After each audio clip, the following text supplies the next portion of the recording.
पाहता नावेक रंगी सुरंगतेची आगळीक गुणा सगुणपणाचे बीक बहु अस येथ.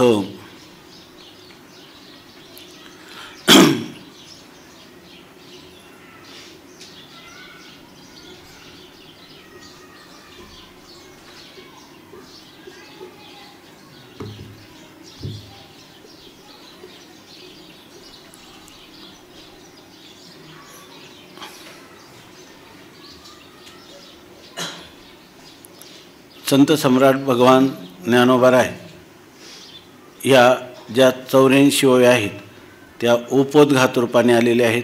त्याच्यामध्ये मंगलाचरण साधलं, तेही मंगलाचरण गणेशाचं, वाङ्मयीन गणेशाचं मंगलाचरण साधल्यानंतर या ठिकाणी माऊली सरस्वतींना वंदना करतात.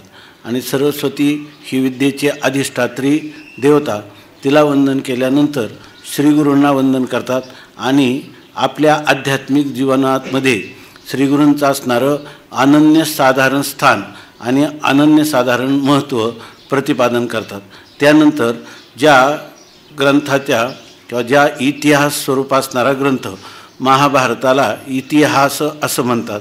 तर ह्या इतिहासामध्ये महाभारताच्या काय आलेलं आहे, म्हणजे कोणते विषय आलेले आहेत आणि त्याचं किती महत्त्व आहे हे सांगतात. कालच सांगितलं की कळा येथ कळाविदपण कळा पुण्याशी प्रतापो आगळा म्हणून जन्मेजयाचे अवलीळा दोष हरले. ह्या ग्रंथाचं जर आपण त्याच्यामध्ये असणारे सगळे जे श्लोक आहेत ते मंत्ररूप आहेत आणि या मंत्राचं केवळ जन्मेजयाने वैशंपायन मुनीकडून एकाग्र रीतीनं व्यासांच्या सांगण्यावरून श्रवण केलं तर त्या ठिकाणी त्याच्या अवलीळा दोष हरले. 18 ब्रह्महत्येची पातकं त्याच्याकडून सहजच त्या पातकांचं निराकरण झालं. असा हा अत्यंत महत्त्वपूर्ण प्रासादिक आणि भारत हा पंचमो वेद हा पंचम वेद आहे असं ऋषीमुनींनी त्या ठिकाणी त्याला एक प्रकारचं महत्त्व दिलेलं आहे की 4 वेद एका पारड्यात आणि एका पारड्यात महाभारत ठेवलं तर महाभारत अगोदर खाली गेलं, वजनाने अधिक भरलं. याचा अर्थ इतका महत्त्वाचा संपूर्ण वेदांताचं तात्पर्यभूत सिद्धांत, प्रमेय महानिधी, अनेक प्रकारच्या सिद्धांताचा जणू काही खजिना अशा स्वरूपाचा हा ग्रंथ आहे. आणि याच्यापासून कळाविदपण कळा, जेवढ्या कला आहेत त्या कलांना देखील कुशलता प्राप्त व्हावी. आणि पुण्याशी प्रताप आगळा प्रताप म्हणजे अधिक पुण्याचा प्रताप. आपण जे काही कर्म करतो त्या कर्माचं शास्त्राने सांगितल्याप्रमाणे त्या कर्माचं सत्कर्माचं सुख हे फल आपल्याला प्राप्त होतं. पण याच्यामध्ये जे काही पुण्याचं फल आहे ते आगळं वेगळं आहे. म्हणजे ज्याच्यामध्ये फक्त महाभारताचं श्रवण केलं आणि ब्रह्महत्येसारखं उत्कट पातक त्या ठिकाणी नष्ट झालं, अशा प्रकारचा याचा आगळा प्रताप आहे, म्हणजे अधिक सामर्थ्य आहे असं ज्ञानोबारायांनी स्वतः या ग्रंथाचं महात्म्य सांगितलं. आता सांगतात आणि पाहता नावेक रंगी सुरंगतेची आगळीक गुणा सगुणपणाचे बीक बहु अस येथ. आता अनेक प्रकारचं वाङ्मय आहे. ते वाङ्मय काही तमोगुणाला उद्दीप्त करणार आहे, काही रजोगुणाला उद्दीप्त करणार आहे आणि काही त्या सत्वगुणाचं आधिक्य वाढवणार आहे. तर यामध्ये तिन्ही प्रकारचे साहित्य आहे.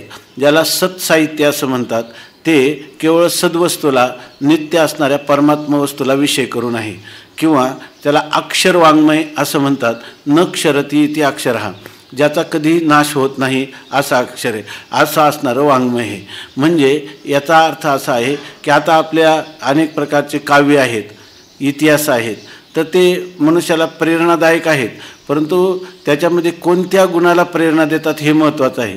काही वाङ्मयाच्यामुळं तमोगुणी जीवन होतं, काही रजोगुणी जीवन होतं, काही वाङ्मय वाचून मनुष्य सत्वगुणी बनतो. तर हे महाभारत हे असं वाङ्मय आहे की सांगतात गुणा सगुणपणाचे बीक. ह्या वाङ्मयामध्ये मुळं जे गुण आहेत आपल्याला, तर गुण म्हणजे तमोगुणी पुरुष असला, रजोगुणी पुरुष असला किंवा सत्वगुणी पुरुष असला तरीसुद्धा ह्या वाङ्मयाचं चिंतन करण्याला तो प्रवृत्त झाला तर ह्या गुणांना म्हणजे तिन्ही गुणांना सगुणपणाचं सामर्थ्य प्राप्त होतं. सगुणपणाचं म्हणजे सत्वगुणाचं, सगुण म्हणजे सत्वगुण, त्या सत्वगुणाला ते प्राप्त होतात. म्हणजे कोणत्याही प्रकारचा मनुष्य असेल आणि त्या महाभारताचं श्रवण केलं तर तो रजोगुणी किंवा तमोगुणी पुरुष देखील सत्वगुणाच्या कार्यामध्ये किंवा कर्मामध्ये प्रवृत्त होतो. म्हणून ह्या ग्रंथामधील गुणांना सगुणपणाचं भीक म्हणजे सामर्थ्य प्राप्त होतं असं सांगतात. आणि ते कसं आहे, बहुवस म्हणजे अतिशय सत्वगुणाचं सामर्थ्य ह्या ग्रंथाचं सामर्थ्य इतकं आहे, बहुवस म्हणजे अतिशय आहे की त्या गुणांना सगुणपणा प्राप्त होतो. किंवा जे सत्वगुणी पुरुष आहेत ते याच्याकडे प्रवृत्त होतात तेव्हा त्यांचा सत्वगुण हा अधिक वृद्धिंगत होतो असं सांगतात. आणि हे कधी आपल्या लक्षात येईल, पाहता नावेक म्हणजे क्षणभर जरी महाभारत आपण चालून पाहिलं, क्षणभर जरी त्याच्यातला थोडासा आढावा घेण्याचा प्रयत्न केला तरीसुद्धा रंगी सुरंगतेची आगळीक. आता याचा रंग म्हणजे त्याच्यामध्ये असणारा जो चांगुलपणा आहे त्यालासुद्धा सुरंग येतो. म्हणजे अगोदरच रंग आहे म्हणजे सात्विकता आहे तर त्याला सुरंग म्हणजे अधिक चांगुलपणा किंवा सात्विक रंग त्याला अधिकच प्राप्त होतो. आणि या ठिकाणी केवळ रंगासुरंगतेची आगळीक म्हणजे सात्विक रंगाला अधिक सात्विकता वाढते एवढंच नाही तर गुणा सगुणपणाचे बीक बहुवस येतं. इतरही जरी गुण असले तरी, कारण हे वाङ्मय असं आहे की या ठिकाणी वेदाला अधिकार आहे. वेद वेद संपन्न होये ठाई परिकृपणू ऐसा आन नाही जे कानी लागला तेही वर्णाचाची. तो तीनच ब्राह्मण क्षत्रिय आणि वैश्य ह्या तीनच वर्णाच्या कानाला लागला म्हणजे त्याला वेदामध्ये ह्या तीनच वर्णाचा अधिकारी आहे. श्री शूद्राशी आबोला धरिला तेने. म्हणून या ठिकाणी तो जो वेद आहे तो वेदच आपली जी कृपणता काढण्यासाठी या ठिकाणी गीतेच्या रूपाने म्हणजे महाभारताच्या रूपाने नटलेला आहे. काय ते फेडावयावुनी मज पाहता मागील वनी. माऊली सांगतात ते फेडावया गीतापणे वेदू विठला भलतेने सेव्य व्हावया. तो वेद जो आहे तो सगळ्या लोकांना सुसेव्य असा झालेला आहे. म्हणून म्हणतात की या ठिकाणी गुणा सगुणपणाचे बीक. कोणी स्त्री शूद्राधिक जरी असतील रजोगुणी तमोगुणी अशा योनीमध्ये जन्मलेले असतील तरी त्यांनासुद्धा सगुणता साद्गुण्य सद्गुणांचा समूह त्यांच्या अंतकरणात उद्भवेल अशा प्रकारचं पुष्कळ सामर्थ्य म्हणजे भरीव सामर्थ्य या महाभारत ग्रंथामध्ये आहे. भानुचैनी तेजे धवळले जैसे त्रैलोक्य दिशे उजळले तैसे व्यासमती कवळिले मिरवे विश्व. आता त्रैलोक्य उजळिले दिसे हे सगळ्यात त्रैलोक्य आपल्याला प्रकाशित झालेलं दिसतं. स्वर्ग मृत्यू पाताळ सगळ्यांना प्रकाशित करणारं किंवा ह्या त्रैलोक्याला आताच्या भौगोलिक अभ्यासाप्रमाणे जेवढं म्हणून सूर्याच्या प्रकाशात एकाच वेळी जेवढं म्हणून विश्व दिसतं आपल्याला ते त्रैलोक्य दिशे उजळिले. त्रैलोक्य आपल्याला उजळलेलं म्हणजे प्रकाशित झालेलं दिसतं. परंतु ते कशामुळे सगळं त्रैलोक्य? भानू तेनी तेजे धवळले. त्या भानू म्हणजे सूर्याच्या तेजाने म्हणजे प्रकाशाने धवळले म्हणजे आपल्याला प्रकाशित झालेलं दिसतं. म्हणजे कशात सगळा प्रकाश जरी असला तरी हा प्रकाशाला खरं कारण कोण आहे? सूर्याचं असणारं तेज हे संपूर्ण त्रैलोक्याच्या प्रकाशित होण्याला जसं कारण आहे त्याप्रमाणे व्यासमती कवळिले मिरवे विश्व. तसं हे विश्व व्यासमती कवळिले मिरवे. जर या ठिकाणी व्यासमती तसं आपल्याला हे विश्व इथं विश्व म्हणजे कोणतं विश्व? सूर्याने जसं या त्रैलोक्याला भौतिक प्रकाशित केलं तसं नाही, हे वाङ्मयीन विश्व आहे.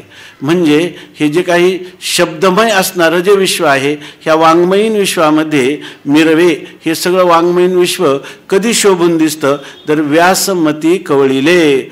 जर त्या वाङ्मयाला व्यासांच्या बुद्धीनं जर त्याला कवळ घातली असेल, म्हणजे कवटाळलं असेल, म्हणजे व्यासांनी जर तिचा अंगीकार केला असेल, म्हणजे ते वाङ्मय जे आहे, समजा वेद वाङ्मय आहे, स्मृती आहे, पुराणं आहेत, ह्या कोणतंही, तर ह्या वाङ्मयामध्ये जर व्यासांच्या मतीचा म्हणजे व्यासांच्या प्रतिभेचा जर स्पर्श झाला असेल तरच ते वाङ्मय शोभून दिसतं. मग कोणतं? संपूर्ण विश्वातलं. बघा आत्तासुद्धा आपल्याला जर काही ज्या काही त्या काही त्यांची नावं मला माहीत नाही, कर्णावर कोणती कादंबरी, मृत्युंजय, तर अशा ह्या ज्या कथा कादंबरी आहे त्या किती प्रसिद्धीला आल्या.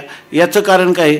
त्या महाभारत ग्रंथामधलंच हा एक भाग त्यांनी घेतला आणि एक व्यक्तिचित्र जे आहे त्यालाच विषय करून त्यांनी विस्तारपूर्वक त्याचं चिंतन केलं किंवा त्याच्याविषयीचं निरूपण केलं. परंतु व्यासांच्या बुद्धीचा स्पर्श त्या व्यक्तिचित्राला झाल्या असल्यामुळं ते त्या ठिकाणी साहित्यामध्ये ते शोभून दिसतं.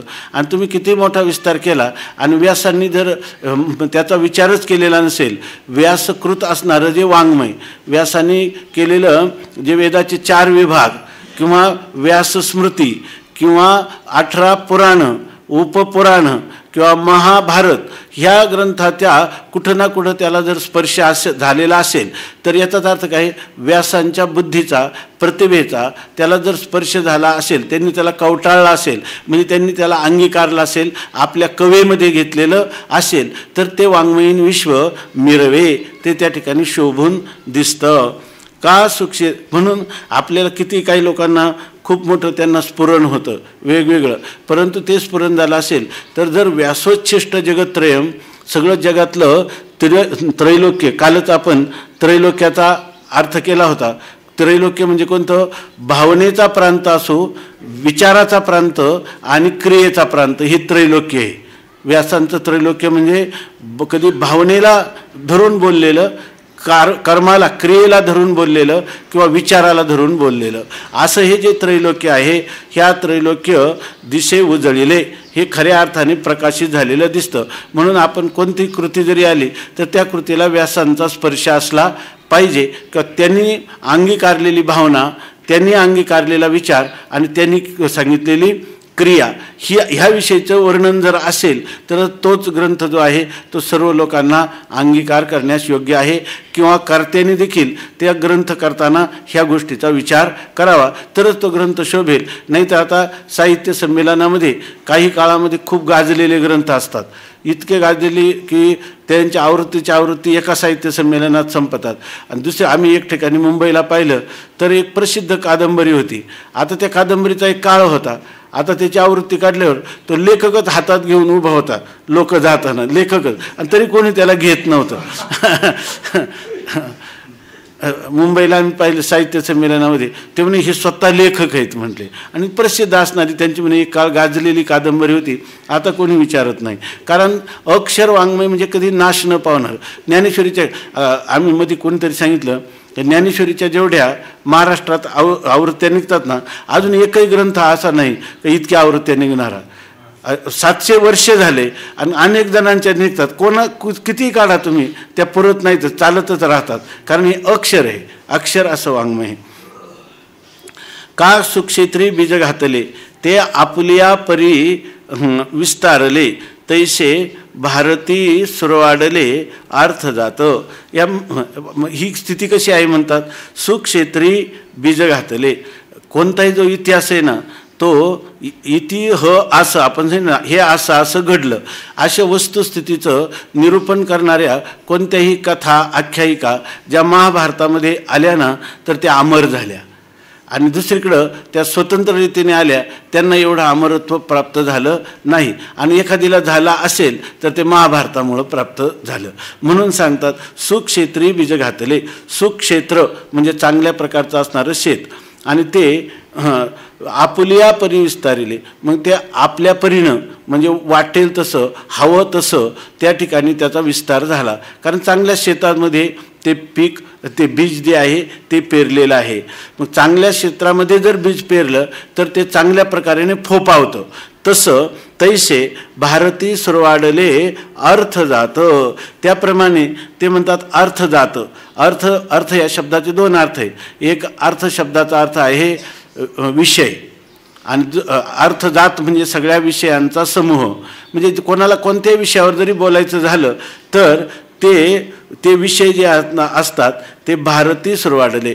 तर त्या विषयांना महाभारतात काही स्थान असेल तर ते सुरवाडले म्हणजे ते सुखावतात, सुखी होतात. याचा अर्थ कोणताही विषय जो आहे तो विषयाला सुख कधी वाटतं, म्हणजे त्या विषयाला महत्त्व कधी येतं, जर तो महाभारतामध्ये आपल्याला निरूपण करण्याचा जो विषय आहे तो जर महाभारतामध्ये व्यासांच्या प्रतिभेला स्पर्श त्या विषयाचा झाला असेल तर मग काय होतं, त्या महाभारतात त्या अर्थाला, त्या विषयाला देखील महत्त्व प्राप्त होतं. आणि तो विषय जणू काही अरे मला महाभारतात स्थान मिळालं म्हणून तो सुरवाडला म्हणजे सुखी होतो, असा एक अर्थ आहे. दुसरा अर्थ असा केलेला आहे अर्थ जात, अर्थ समूह. अर्थ शब्दाचा दुसरा अर्थ आहे पुरुषार्थ. आता पुरुषार्थ म्हणजे कोणते? चतुर्विध पुरुषार्थ आहे. धर्म, अर्थ, काम आणि मोक्ष हे जे अर्थ जात म्हणजे चतुर्विध पुरुषार्थ हे महाभारतामध्ये काय होतात, सुखाला प्राप्त होतात. आता दुसरं कुठं होत नाही, कारण महाभारत असा ग्रंथ आहे की जो संपूर्ण मानवजातीसाठी आहे. आणि त्या मानवजातीमध्ये काय सगळ्यांचंच मोक्ष हे परमप्रयोजन असत नाही. कोणाला धर्म पाहिजे, कोणाला अर्थ पाहिजे, कोणाला धर्म आणि अर्थ पाहिजे, कोणाला अर्थ आणि काम पाहिजे, कोणाला धर्म आणि काम पाहिजे, कोणाला धर्म आणि मोक्ष पाहिजे, कोणाला केवळ मोक्ष पाहिजे. काही का असे ना, परंतु धर्मानुष्ठान करायचं झालं, अर्थार्जन करायचं झालं, त्या ठिकाणी कामप्राप्ती करायची झाली किंवा मोक्ष प्राप्त करायचा झाला तर त्याची जी काही साधना आहे ती साधना योग्य रीतीनं निरूपण केलेली आहे.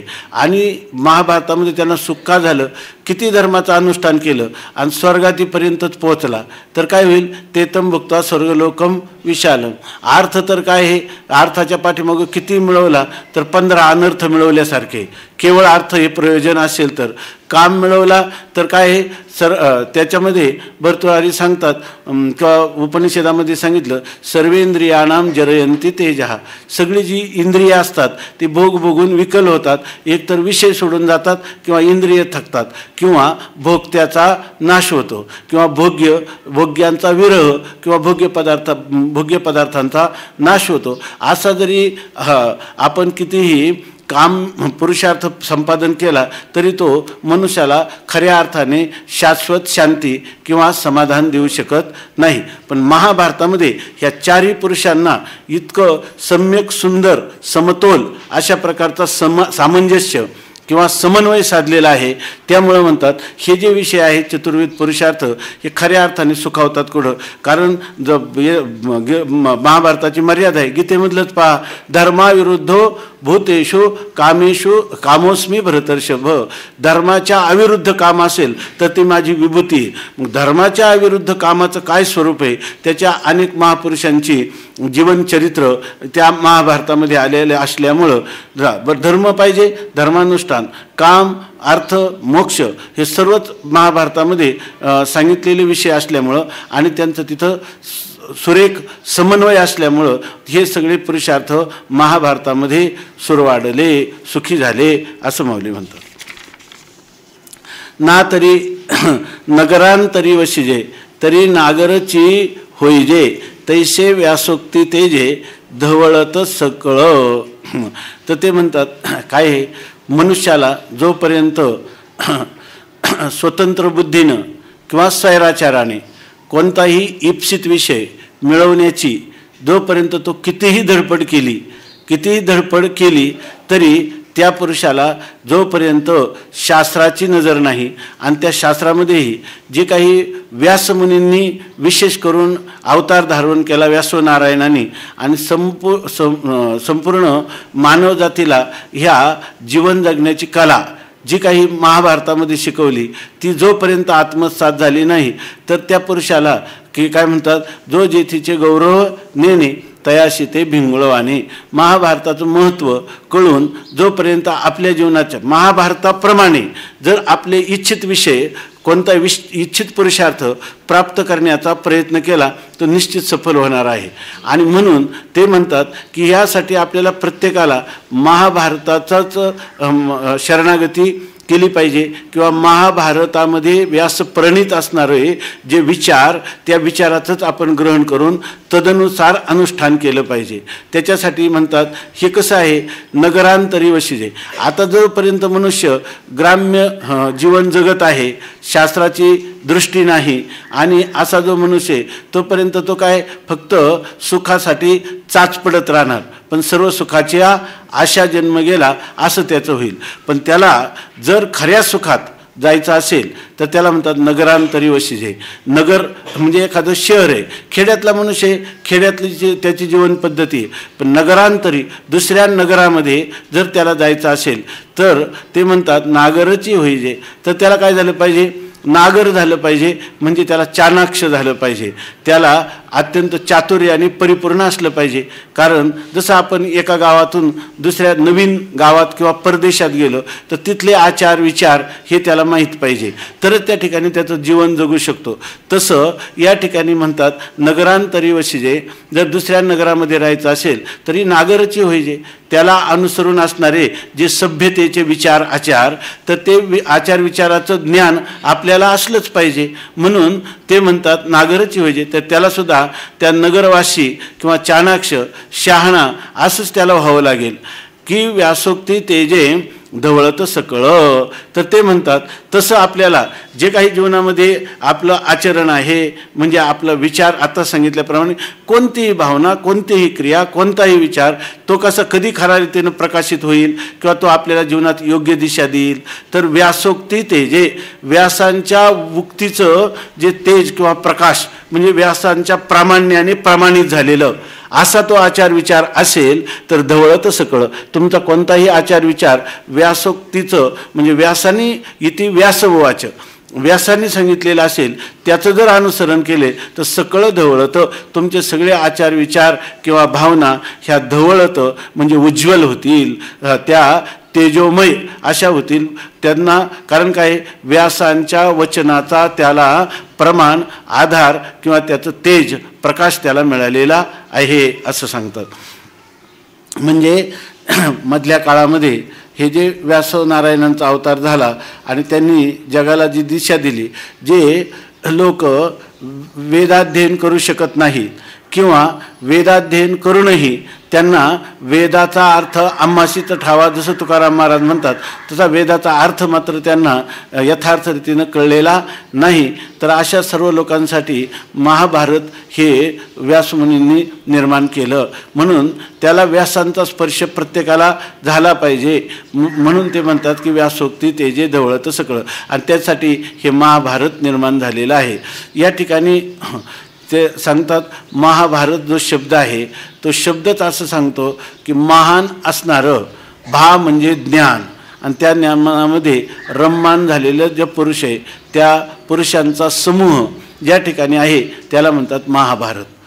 म्हणजे महान असणारं जे सर्वात ज्ञान, तत्वज्ञान, म्हणजे जे उपनिषदांमध्ये जरी ज्याचा अधिकार नसला तरी महाभारताच्या द्वारा तो उपनिषदाचा अर्थाचं गांभीर्य किंवा त्याचं तात्विक स्वरूप सहज जाणू शकेल. असं सर्वांसाठी महाभारत हे ब्रह्मज्ञान होईपर्यंत सर्वच्या सर्व मनुष्याला उपलब्धी ह्या ग्रंथामधून ज्ञानोबा आपलं व्यासाचार्यांनी केलेले आहे. म्हणून म्हणतात की व्यासोक्ती तेजे धवळत सकळ. की प्रथम वैसा काळी लावण्याची नव्हाळी, प्रगटे जैशी आगळी अंगना अंगी, ना तरी उद्यानी माधवी घडे, तेथ वनशोभेची खानी उघडे, आदिला पासोनी आपाडे जियापरी, नाना घनीभूत सुवर्ण जैसे निहाळिता साधारण, मलग अलंकारी बरवेपण निवाडी दावी, तैसे व्यासोक्ती अलंकारिले, आवडे ते बरवेपण पातले, ते जानोनी काय आश्रयिले इतिहासी.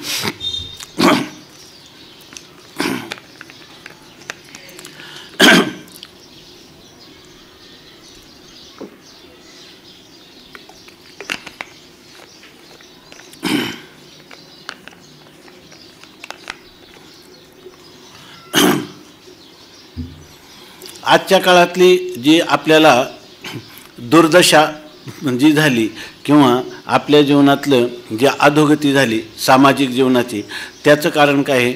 वेदाचा मूळ संदेशच आहे का स्वाध्यायान मा प्रमदितव्यम. आपला जो स्वाध्याय आहे म्हणजे आपले जे हे अक्षरासह वाङ्मयीन धन ऋषीमुनींनी जतन करून ठेवलेलं आहे आणि आत्तापर्यंत ते परंपरेनं प्रवाहित केलेलं आहे. तर प्रत्येकाने दररोज काही झालं तरी हा स्वाध्याय हा केलाच पाहिजे. म्हणजे जर वेदाचा अधिकार नसेल तर संत वाङ्मय किंवा महाभारत इतिहास किंवा रामायणासारखं महाकाव्य हे जे काही आहे तर ही जी आपलं हे असणारं धन, तर ह्या धनाचं जतन करण्याला नित्य स्वाध्यायाशिवाय दुसरा कोणताच उपाय नाही. म्हणून आपल्याला महाभारताचा परिचय नसला, रामायणाचा परिचय नसला तर आपली मूलभूत असणारी संस्कृती आणि व्यासाचार्यांनी आपल्याला सांगितलेलं नमोस्तुते व्यास विशाल बुद्धे अशा प्रकारच्या व्यासांच्या प्रतिभेचा आपल्याला कधी स्पर्शसुद्धा होणार नाही. म्हणून आपल्याला जर ह्या संस्कृतीला अधोगती टाळायची असेल आणि पुन्हा तिला मूळच्या स्थानावर न्यायचं असेल, त्याला एकच पर्याय आहे आणि तो म्हणजे ही ज्ञानसत्र चालणं. ह्या महाभारत कोणतंही जे काही आध्यात्मिक ज्ञानसत्र ते एका हृदयातून दुसऱ्या हृदयात संक्रमित करणं, याच्याशिवाय दुसरा कोणताही उपाय नाही. आणि त्या उपायाविषयी आपण डोळे झाक केल्यामुळं त्यापासून होणारे जे अनर्थ, ते सगळे अनर्थ आपण आता प्रत्यक्ष भोगत आहोत. म्हणून ज्ञानोबारायांनी सुद्धा हे सर्व उपोद्घात करत असताना एक प्रकारे स्वाध्यायाचं, ज्या अर्थी गणेशाचं वर्णन वाङ्मयीन गणेशाचं केलं की नाही, पुन्हा नंतर महत्त्व कोणाला दिलं? सरस्वतीला दिलं. नंतर पुढं गुरूंचं सांगितलं सुद्धा, गुरूंचं सुद्धा काय, ज्यांनी मला विचार दिले, ऐकी नाही, ज्या गुरुनी तारिलो संसारपूर म्हणून विशेषे अत्यादरू विवेकावरी. हे सगळं विवेक तरी कुठून येईल तुम्हाला? शास्त्रातूनच तुम्हाला विवेक प्राप्त होईल.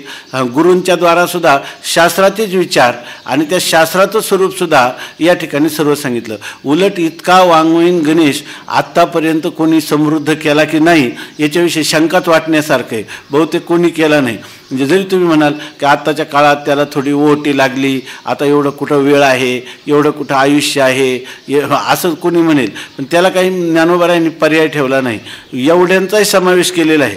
परंतु एवढं वाङ्मय जरी तुम्हाला नाही करता आलं तरीसुद्धा निवडक महाभारत घ्या असं सांगितलं. काल का आजच कधी आम्ही चिंतन केलं थोडं.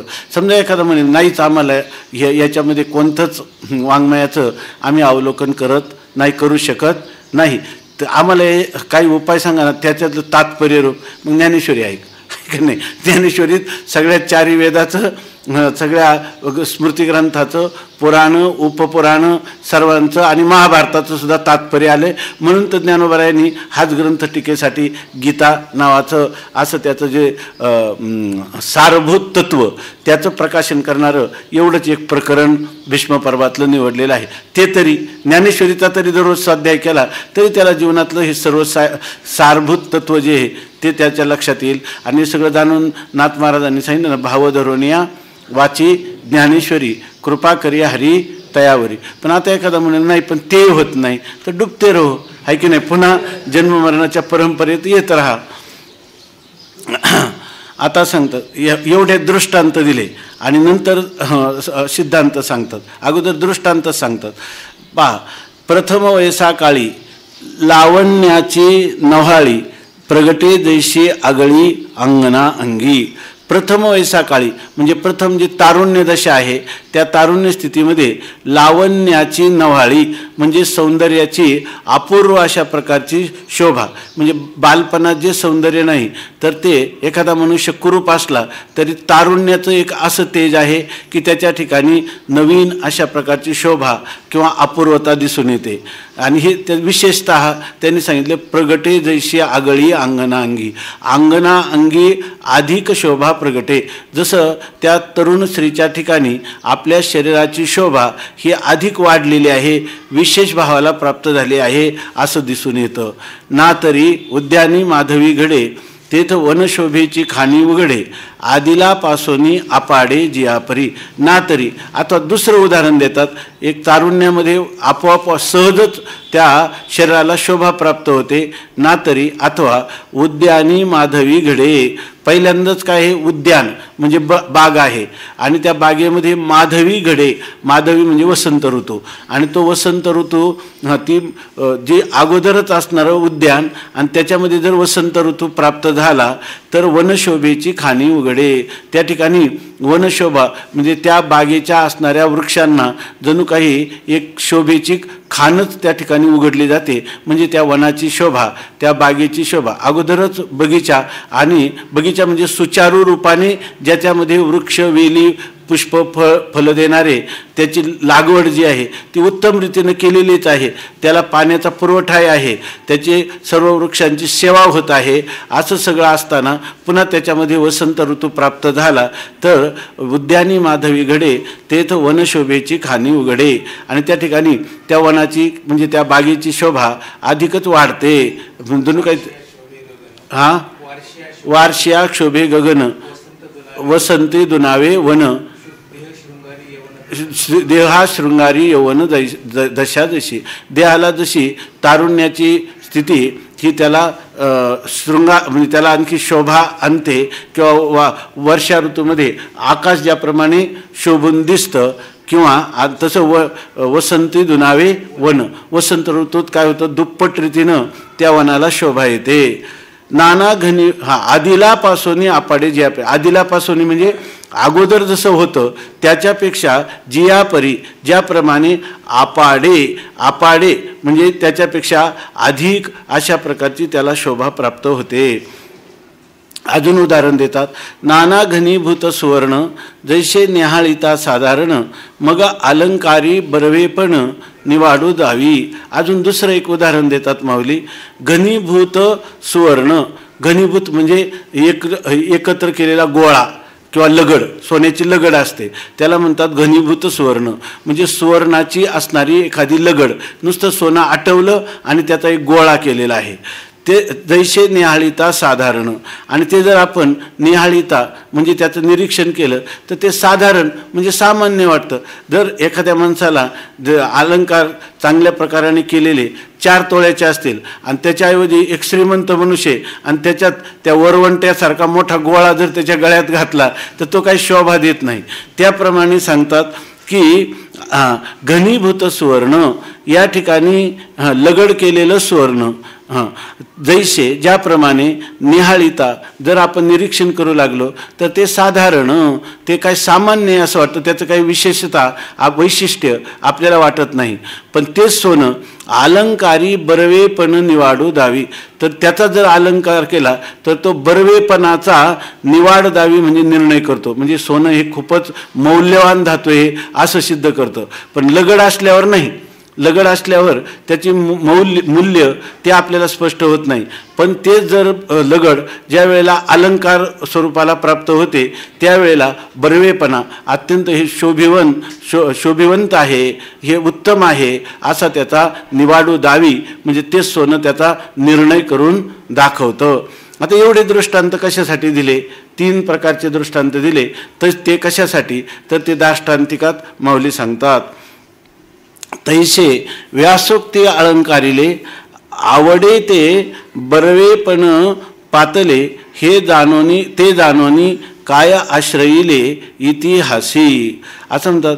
त्या तैसे हे एवढ्या दृष्टांताप्रमाणे जर एखाद्याने किती मोठा इतिहास लिहिला असला किंवा वाङ्मय लिहिलं असलं परंतु ते कधी व्यासोक्ती अलंकारिले, जर व्यासांचा वचनरूपी अलंकार त्याच्याकडून घडला असेल, म्हणजे बघा व्यासांच्या उक्ती जे व्यासांनी सांगितलं त्याचंच अनुसरण हे करत असेल तर ते अलंकारिले. तसं ते लगड आहे पण ती काय झाली, अलंकाराला प्राप्त झाली. तसं यांचं जे वचन आहे तेच वचन व्यासांचं अनुसरण करणार आहे किंवा त्याच्यामधला विचार हा व्यासांनी सांगितलेला आहे. याला प्रमाण कोण आहे? व्यास वचन आहे. तर त्याला काय होतं, ते अलंकार जसा बरवेपणा निवाडू दावी तसं हे अलंकार भावाला प्राप्त झालेले ते आता लगडीसारखं राहिलेलं नाही. म्हणून आवडे ते बरवे पण पातले, आणि असं जर झालं तर त्याला आवडे ते म्हणजे वाटेल तेवढं त्याला उत्तमता किंवा उत्तमत्व, श्रेष्ठत्व त्याला प्राप्त होतं. कारण ते कशाने अलंकृत झालेले? व्यासांच्या वचनाने अलंकृत झालेलं. असं जर वाङ्मयात कोणतंही वचन असेल तर ते वचन आवडे ते बरवे, वाटेल तितकं महत्त्व त्याला त्या ठिकाणी, श्रेष्ठत्व आवडे ते बरवे पण पातले म्हणजे त्याला प्राप्त होतं. आणि मग माऊली असं सांगतात, ते जाणोनी काय आश्रयिले इतिहासी. आता बघा, जगामध्ये इतिहास आता सांगितलं हे असं घडलं, असं अनादी असणाऱ्या ह्या जगतामध्ये किती गोष्टी घडल्या असतील आणि किती जीवनचरित्र घडले असतील. आतापर्यंत किती लोक, अगणित आहे की नाही, अगणित जीवजंतू जन्माला आले, त्यांचं चरित्र म्हणजे काहीतरी किमान काही नसतं तर जन्माला आले, जगले आणि मेले, एवढं तरी त्यांचं चरित्र आहेच का नाही. पण त्या सगळ्यांचं अमर झालंय का? नाही. सगळ्यांचं जीवनचरित्र अमर झालेलं नाही. परंतु काहींचे इतिहास, अमर इतिहास त्यांच्या जगामध्ये निर्माण झाले, त्यांची नावं अमर झाली. तर त्याचं कारण काय ते म्हणतात, माऊली म्हणतात, मला असं वाटतं का व्यासांच्या मतीचा किंवा त्यांच्या वचनाचा ज्यांना स्पर्श झाला तर तेच त्यांना श्रेष्ठत्व प्राप्त झालं. आणि असं ह्या जणू काही प्रघातच ह्या वाङ्मयीन विश्वात पडल्यामुळं कोणतीही गोष्ट म्हणलं का व्यासमुनींचं प्रामाण्य आहे का असं वाटल्यामुळं ते म्हणतात असं होऊन गेलं. हे जाणोनी काय आश्रयिले इतिहासी. अनेक प्रकारचे जे इतिहास आहे ना, त्या इतिहासाने आश्रय घेतला. कोणाचा? महाभारताचा आश्रय घेतला. म्हणजे याचा अर्थ बरेचसे इतिहास जे महाभारतामध्ये आहेत तेच अमर राहिले. आणि महाभारतामध्ये तरी त्यांनी का आश्रय घेतला की आपल्याला महाभारतात गेल्यावर अमरत्व प्राप्त होईल आणि आपल्याला श्रेष्ठपण प्राप्त होईल, म्हणून त्यांनी त्याचाच आश्रय घेतला. याच्यातून एक गोष्ट, एक ध्वन्यर्थ किंवा व्यंजना अशी होते की मनुष्याने जे काही इतिहास सांगायचे ते इतिहास कीर्तन प्रवचनातून सासू जावया. कालच कोणतरी चांगल्या महापुरुषांनी सांगितलं की या ठिकाणी जे लोक जास्त अध्ययन करतात त्यांना सासू जावयाचे किंवा विनोदी दृष्टांत सांगण्यासाठी श्रम करावे लागत नाही. त्याचा अर्थ आपण जे बोलतो याला व्यासांच्या वचनाने जर श्रेष्ठत्व येत असेल तर सगळे इतिहासांनी सुद्धा आश्रय कशाचा केला? महाभारताचा. म्हणजे ते इतिहास जे आहे कुठे येऊन थांबले? महाभारतात. माऊली मोठं म्हणतात, मला असं वाटतं का हे जाणूनच त्या इतिहासाने महाभारताचा आश्रय घेतला की काय? हे प्रश्न, याला प्रश्नार्थ काय? हे जाणून इतिहासी आश्रयले काय? हा हो, हे जाणूनच आश्रयले. असं त्यांनी जाणूनच ह्या इतिहासाने देखील त्यांचा महाभारताचा म्हणजे व्यासांच्या वचनाचा या ठिकाणी काय केला? आश्रय केला. नाना पुरतिये प्रतिष्ठे लागी सानीव धरुनी अंगी पुराणे आख्यान रूपे जगी भारता आली. आता ते स्कंद पुराणादी जे 18 विष्णू पुराणे, 18 उपपुराणे, त्या एका इष्टदेवतेच्या संबंधानेच अनेक प्रकारच्या कथा त्याच्यामध्ये आलेल्या आहेत. प्रत्येक पुराण भगवान शंकराचं वर्णन करणारं संपूर्ण पुराण आहे, विष्णूचं संपूर्ण आहे. अशा प्रकारची ही जी 18 पुराणं आहेत. परंतु त्या 18 पुराणांचे बरेचसे कथा कुठं आलेले आहेत? महाभारतामध्ये आलेले आहेत. म्हणून या ठिकाणी माऊली म्हणतात नाना असंच नाही की ही इतिहासाने महाभारताचा आश्रय केला असं नाही, तर पुराणाने देखील महाभारताचा आश्रय केलेला आहे. कारण कोणत्याही पुराणातला विषय महाभारतामध्ये काही विषय आलेला आहे तेव्हा, आणि जो विषय पुराणातली जी कथा महाभारतामध्ये आली ती सर्व लोकांच्या तोंडी आली किंवा सर्व लोकांना, बहुश्रुत लोकांना ती ज्ञात झाली. तर त्या ज्या कथा होत्या स्वतंत्र पुराणामध्ये आल्या तर ते महाभारतामध्ये येताना तेवढा विस्ताराने त्या सांगता आलं नाही. समजा श्रेयाळ राजाचं चरित्र आहे, नल दमयंती आहे, तर ही जी आख्याने ती महाभारतामध्ये थोडक्यात आली, फार विस्ताराने आली नाही. तर त्या पुराणामध्ये ज्या आलेल्या कथा आहे त्या जेव्हा महाभारतात आल्या तेव्हा त्या काय झाल्या? छोट्या झाल्या. ते म्हणतात अहो आम्हाला थोडं का होईना काय करा, आश्रय करून द्या. म्हणून सांगतात नाना असं नाही असा एक अर्थ, किंवा नाना शब्दाचा अर्थ काही ठिकाणी अथवा असा घेतला. तर नाना पुरतिये प्रतिष्ठे लागी, तर ते म्हणतात आम्हाला परिपूर्ण प्रतिष्ठा प्राप्त झाली पाहिजे. पण इथं व्यासमुनी म्हणतात ह्या गणपतीचा माझा करार झालेला आहे की नाही. 1.25 श्लोकाचं जे भारत आहे ते मला लिहायचं आहे, तर 1.25 ही त्याची काही मर्यादित संख्या आहे. तर त्या पुराण काय म्हणतात की आम्हाला प्रतिष्ठा, आणि ती कोणती प्रतिष्ठा, पुरतीय प्रतिष्ठेलागी परिपूर्ण प्रतिष्ठा आम्हाला प्राप्त व्हावी. म्हणून त्यांनी सांगितलं तुमचं एवढं वर्णन करता येणार नाही, आम्ही थोडक्यात तुमचं मार्मिक रहस्य सांगणार. त्याने काय हरकत नाही. सानीव धरुणी अंगी, सानीव म्हणजे छोटेपणा, ज्याच्यामध्ये जास्त वाव नाही, अशा प्रकारचं जर तुम्हाला मोठेपणा पाहिजे असेल, प्रतिष्ठा पाहिजे असेल, तर ह्या प्रतिष्ठा प्राप्त होण्यासाठी अंगी सानीव धरुणी, आपले अंग लहान करून पुराणे आख्यान रूपे जगी भारत आली. ती पुराणाच्या पुराण एका आख्यानाच्या रूपाने म्हणजे लघु काय होऊन लहान शरीर धारण करून भारता आली, महाभारतामध्ये समाविष्ट झाली. याच्यातून काय झालं की ह्या महाभारतामध्ये 18 पुराणांचंही सार सर्वस्व असणाऱ्या प्रधान कथा त्याचाही समावेश आहे. म्हणजे सगळी पुराणं देखील समाविष्ट झाली. नुसतं 4 वेदच नाही आले, तर पुराणं देखील ह्या महाभारतामध्ये समाविष्ट झाली. फक्त एवढंच का त्यांना मोठं विस्ताराचं स्थान मिळालं नाही, परंतु जरी थोडक्यात आली तर त्यांना परिपूर्ण प्रतिष्ठा मात्र, त्याच्यामध्ये मोठेपणा मात्र प्राप्त झाला. म्हणून महाभारती नाही ते नोहेची लोकीतीही येणे कारणे म्हणिपे पाही व्यासोच्छिष्ट जगत्त्रयम.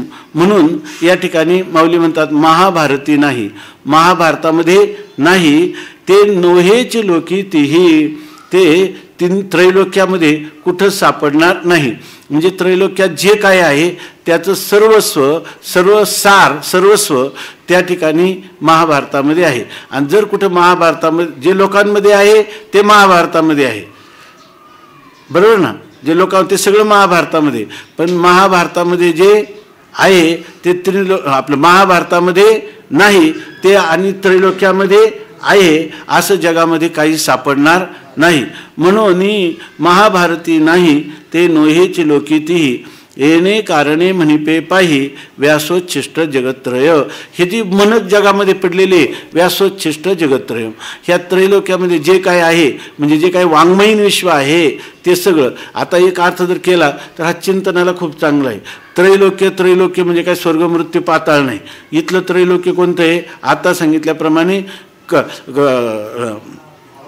जे वाङ्मयीन वेदविश्व आहे ते वेदविश्व काय आहे, त्यांनी सांगितलं की कांडत्रय निरूपिणी श्रुतीचं हे कोडी सवानी. कांडत्रय हे तिथलं काय आहे विश्व, उपासनाकांड, कर्मकांड आणि ज्ञानकांड हे जे विश्व आहे, ह्या विश्वामध्ये व्यासोच्छिष्ट जगत्त्रयम, सगळ्याला व्यासांच्या उच्चिष्टाचा म्हणजे व्यासांचा ओठ लागला, ओठ खालीवर झाले, शब्द अवतीर्ण झाले आणि मगच या ठिकाणी ह्या गोष्टींचं ह्या जगामध्ये अवतरण झालेलं आहे. म्हणून कोणती गोष्ट ही व्यासाची उच्चिष्ट आहे, येणे कारणे म्हणिपे पाही, या कारणाने असं म्हटलं जातं. ऐशी जगी सुरस कथा जे जन्मभूमी परमार्था मुनी सांगे नृपनाथा जन्मेजया. ऐशी जगी अशा प्रकाराने ह्या संपूर्ण विश्वामध्ये सुरस कथा, अत्यंत रसमय आनंदमय अशा प्रकार किंवा आनंददायी अशी ही कथा आहे. कोणती, महाभारताची. आणि ही महाभारतातून होईल काय, जे जन्मभूमी परमार्था, जी परमार्थाची, परमार्थ म्हणजे कोण, मोक्ष.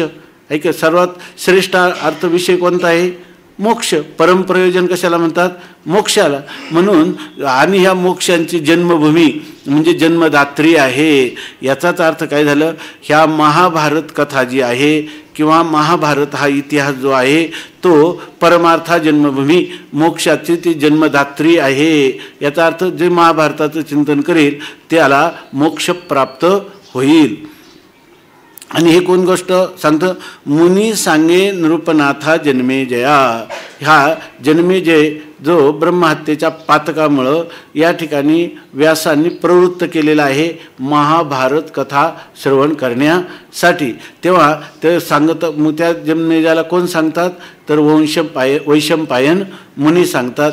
ते चिथं माऊली म्हणतात मुनी सांगे नृपनाथा श्रेष्ठ असा जो राजा परीक्षितीचा पुत्र जन्मेजय, त्याला ही कथा वैशंपायन ऋषी सांगत आहेत.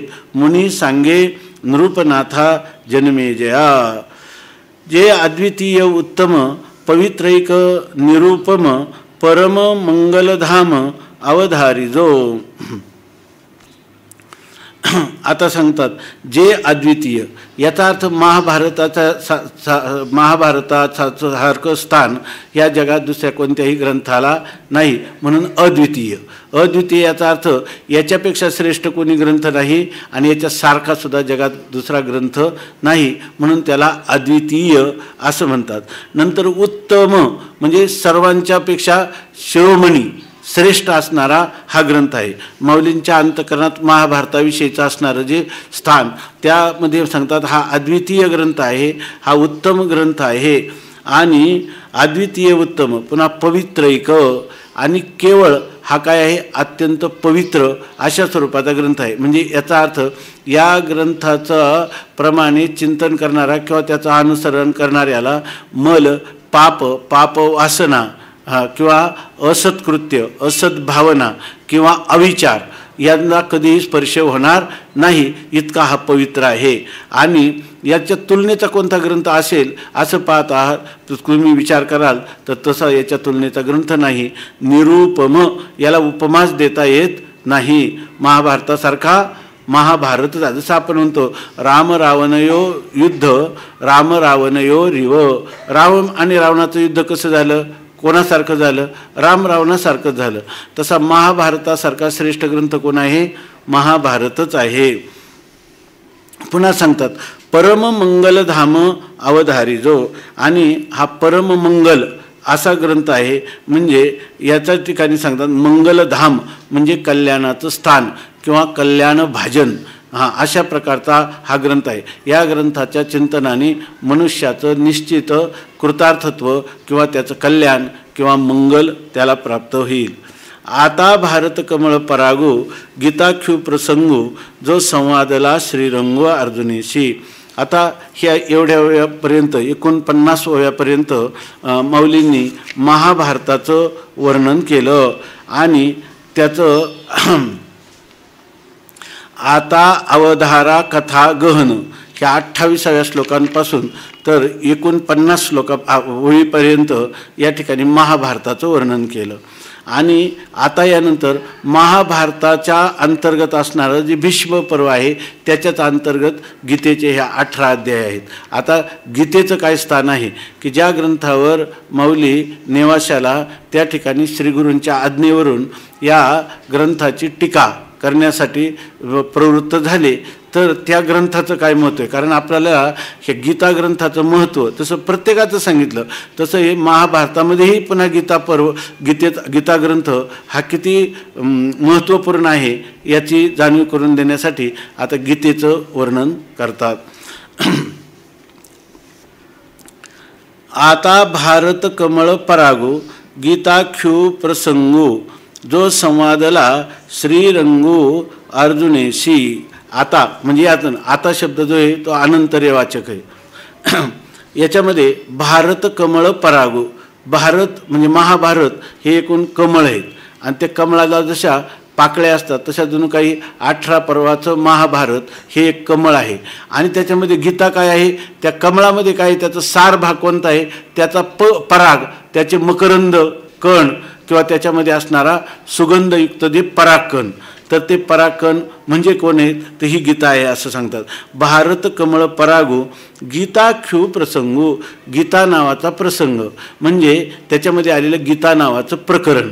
गीता भगवद्गीता म्हणून जे प्रकरण ह्या महाभारतामध्ये आहे, तर महाभारत एक कमळ आहे, परंतु कमळामध्येही त्याचं सार कोण असेल तर त्याच्या जो गाभा आहे कमळाचा त्याच्यामध्ये संचित झालेले जे परागकण सुगंधी, ते सुगंधी परागकण कोण आहे तर गीताख्यू प्रसंगो. त्याच्यामध्ये गीता नावाचं हे 18 अध्यायाचं जे प्रकरण आहे ते प्रकरण म्हणजे गीतेचे मकरंद आहेत. आणि ह्याचं स्वरूप काय आहे, जो संवादला श्रीरंगो अर्जुनेशी. आणि हा जो संवाद त्यांनी काय सांगितलं, हा गीता महत्त्व काय आहे तर गीता हा संवाद आहे. संवाद कशाला म्हणतात? ज्याच्यामध्ये निष्पक्षपातीपणाने आपल्या उपदेशकर्त्या गुरुला अनन्यसाधारण आदर देऊन आपल्या आत्मकल्याणासाठी शरणागत होऊन निष्पक्षपातीपणाने सत्याचं अन्वेषण ज्याच्यामध्ये केलं जातं त्याला म्हणायचं संवाद. म्हणून वादे वादे जायते तत्वबोधः. या ठिकाणी वादही नाही तर हा काय संवाद आहे. करू आवडीने वाद तुमच्या सुखाचा संवाद. अशा प्रकाराने संवादामध्ये काय होतं, जो आपल्याला उपदेश करणार आहे त्याचं श्रेष्ठत्व मानलं जातं, त्याचं अनुसरण केलं जातं, त्याच्या शब्दाला प्रामाण्य दिलं जातं आणि त्याच्या शब्दाच्या प्रकाशात आपल्याला सत्याचा शोध केला जातो. असा हा जो संवाद आहे तो संवादाचा ग्रंथ आहे. हा काही जल्प, आता पाठीमागे होऊन गेले आपलं चिंतन, जल्प किंवा वितंडा नाही की ज्याच्यामध्ये नुसतं दुसऱ्याचं खंडन करायचं, आपले सिद्धांत प्रतिपादन करायचे किंवा आपला सिद्धांत न सांगता केवळ दुसऱ्याचं खंडन करायचं, असं वितंडा किंवा जल्प याचं स्वरूप नाही. गीतेचं स्वरूप काय आहे? संवादाचं. आणि तो संवाद कोणामध्ये? तर संवादला श्रीरंग म्हणजे षड्गुण ऐश्वर्य संपन्न असणारा जो परमात्मा श्रीकृष्ण आणि त्याचा आणि अर्जुनाचा जो संवाद तो हे गीताग्रंथ आहे. आणि सांगत असताना सांगतात गीता ग्रंथ कसा आहे तर महाभारत रूपी कमळाचा हा पराग स्वरूप आहे असं महत्त्व सांगतात. ना तरी शब्द ब्रह्माब्धी मथी येला व्यासबुद्धी निवडिले निरवधी नवनीत हे. आता आणखीन सांगतात तुम्ही म्हणाल का मग फक्त महाभारतातच पराक्रम आहे असं तुम्ही म्हणाल. त्याच्यापेक्षा बारकाईनं पाहायचं झालं तर ते म्हणतात ना तरी अथवा शब्द ब्रह्माब्धी. शब्द ब्रह्म कोणाला म्हणतात? वेदाला. आणि शब्द ब्रह्माब्धी म्हणजे वेदरूपी असणारा समुद्र. आणि त्या समुद्र व्यासबुद्धी मथेला, व्यासांच्या बुद्धीनं त्या वेदरूपी सागराचं मंथन केलं. जसं पूर्वी त्या क्षीरसागराचं मंथन करून त्याच्यामधून रत्न काढली त्याप्रमाणे या ठिकाणी सुद्धा ना तरी शब्द ब्रह्माब्धी. माऊली म्हणतात की केवळ महाभारताचं सार सर्वस्व म्हणता येत नाही, ह्या सगळ्या वेदाचंच हे सार सर्वस्व आहे. गीता म्हणजे संपूर्ण वेदाचंच सार सर्वस्व आहे. आणि ते वेदरूपी जो अब्धी म्हणजे समुद्र तो व्यासबुद्धी मथियेला, व्यासांच्या बुद्धीनं त्यांचं मंथन केलं आणि निवडिले निरवधी नवनीत हे. आणि त्यांनी काय केलं? निरवधी नवनीत निवडले. निरवधी म्हणजे ज्याला अवधी किंवा शेवट नाही असं नित्य अनादी अनंत असणारं जे नवनीत, ते नवनीत या ठिकाणी निवडिले म्हणजे वेगळं करून काढलं. आता नित्य म्हणजे इथं काय आहे की ह्या ग्रंथामध्ये आत्मानात्मविवेक सांगितलेला आहे. याच्यामध्ये आत्मा आणि अनात्मा हे जे एक झालेले आहेत तर ते एकत्र होऊन ज्या वेळेला त्यांचा विभाग करायचा ठरला तर तो विभाग गीतेमध्ये केलेला आहे. आत्मा तो आत्मयाचे ठाई देखिजे देचा धर्म देही ऐसे देखणे ते पाही आन आहाती. अशाप्रमाणे हा शब्द ब्रह्मरूपी समुद्र व्यासांच्या बुद्धीनं मंथन केला आणि त्याच्यामधून हे गीतारूपी नवनीत हे निरवधी निवडिले. अपार अशा प्रकारचं हे जे गीतारूपी लोणी ते लोणी त्यांनी निवडिले, वेगळे काढले. याचा अर्थ काय आहे?